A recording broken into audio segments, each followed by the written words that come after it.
Nós estamos no Fevereiro Roxo, um mês de conscientização da importância do diagnóstico precoce de doenças crônicas e sem cura, e entre elas o Alzheimer. Calcula-se que 1.200.000 brasileiros sofram dessa doença que compromete as funções neurológicas, afetando a memória e também o raciocínio, Ana.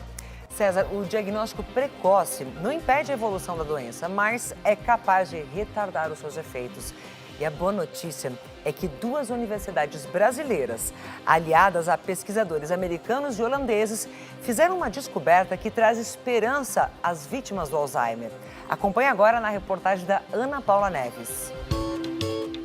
A vida é uma longa caminhada. Ora se ensina, sempre se aprende.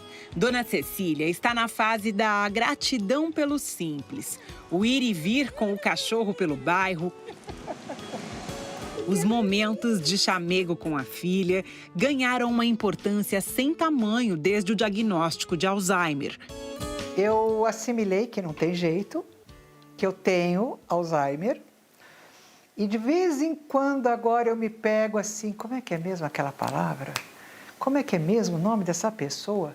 Mas ainda é raro, graças a Deus. A leveza para falar do assunto veio com o tempo. Dona Cecília tinha 62 anos quando os primeiros sinais da doença apareceram. Foi Tainá quem percebeu algo diferente com a mãe. A minha mãe, ela começou a aparentar primeiramente um cansaço muito grande, começou a esquecer coisas rotineiras e ela começou a repetir muito os eventos. Às vezes ela repetia evento que eu falava, mas mãe, você não foi nesse evento, eu que fui, eu que te contei. Não, eu tava lá. E aí me acendeu um alerta. As duas iniciaram juntas uma delicada jornada em busca de respostas.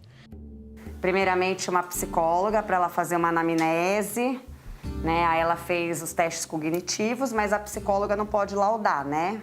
Aí ela só fez o relatório e mandou ir para o geriatra e para o neuro. E aí foi a batalha, né? Tem um último exame, que é o do líquor. E aí a gente fez, voltamos, ele falou, olha, o exame do líquor está alterado, então realmente... E aí eu optei, vim aqui para casa com ela, sentei e conversei. A demência da doença de Alzheimer se inicia com uma perda de memória para fatos recentes. É uma memória que está relacionada a um fato numa determinada época. Uma condição em que neurônios de regiões do cérebro, responsáveis por habilidades como memória, fala, raciocínio e atenção, perdem funções, depois morrem. Assim, o indivíduo deixa de ter diversas capacidades. Estima-se que essa seja a realidade para cerca de 50 milhões de pessoas no mundo. Por aqui, são cerca de 1.200.000 brasileiros com Alzheimer. É uma doença degenerativa e, como toda doença degenerativa, é sempre progressiva. Há múltiplos fatores relacionados. Existe uma condição genética e há fatores ambientais, há fatores de risco que desencadeiam a doença, como, por exemplo, diabetes, hipertensão e outros. Dona Cecília é a 3ª pessoa da família com a doença. Minha mãe tem Alzheimer. Meu avô paterno também tinha Alzheimer.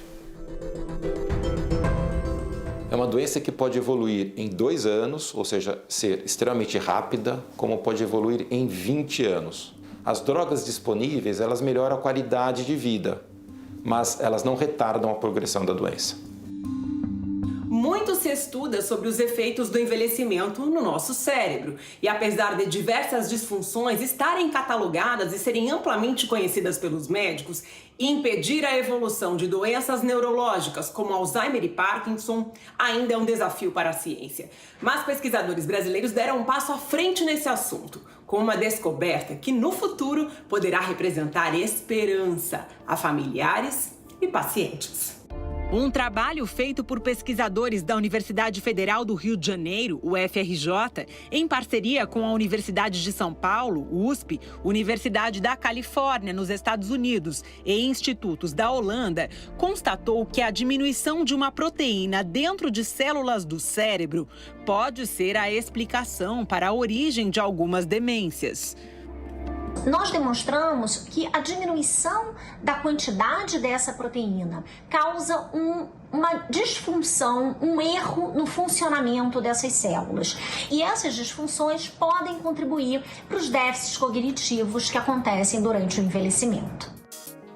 Se a descoberta de pesquisadores for aproveitada, a reposição dessa proteína lamina B1 como forma de tratamento contra Alzheimer e Parkinson poderá ser um novo caminho no enfrentamento às demências. É uma doença que não tem cura e o tratamento não é cirúrgico, ele é exclusivamente clínico. Dona Cecília faz tratamento contra o Alzheimer há 6 anos. Algumas mudanças na rotina foram necessárias. A gente tem alguns combinados que ela pode dirigir perto aqui de casa, mas sempre me avisar. Mudou a rotina, por exemplo, hoje em dia ela não mexe mais no fogão. Se eu quiser sair, um passeio à noite e tudo, ou eu vou com uma amiga, ou eu vou com a Tainá e com o meu genro. E assim eu vou fazendo a minha vida. Não tenho mais aquela independência que eu tinha total e completa, mas eu não posso me queixar. Neste mês, acontece a campanha de saúde Fevereiro Roxo, para chamar a atenção das pessoas para o Alzheimer. O familiar, a pessoa próxima, notando alguma mudança, então uma perda de memória, alguma interferência no dia a dia, uma desorientação, ter se perdido, não chegado no momento onde deveria, ela deve procurar uma orientação, uma consulta médica para que seja direcionado. Isso é uma doença ou poderia se tratar do envelhecimento normal ou outras situações, porque há múltiplas causas para a queixa. Após a família receber o diagnóstico, eu entendo que ela deva se informar, estudar sobre a questão, procurar grupos de apoio, porque esta é a melhor forma de ajudar. A minha mãe teve uma aceitação muito melhor do que a minha. Se eu disser que eu aceito, não aceito. Mas, então, já que a gente não tem o que fazer, vamos lidar a partir disso. A minha mãe, ela é tudo para mim. Minha mãe sempre foi a minha estrutura, o meu pilar. Eu estou retribuindo o amor e o carinho que ela teve comigo, que ela ainda tem. Eu estou só retribuindo, então eu faria qualquer coisa por ela. Tainá, eu sei que a situação de vocês não é fácil, mas a sua mãe tem muita sorte por ter você ao lado dela. Porque isso sim, esse carinho, essa atenção contribuem demais no melhor, na qualidade de vida que ela vai levar daqui pra frente. Beijo pra vocês, viu?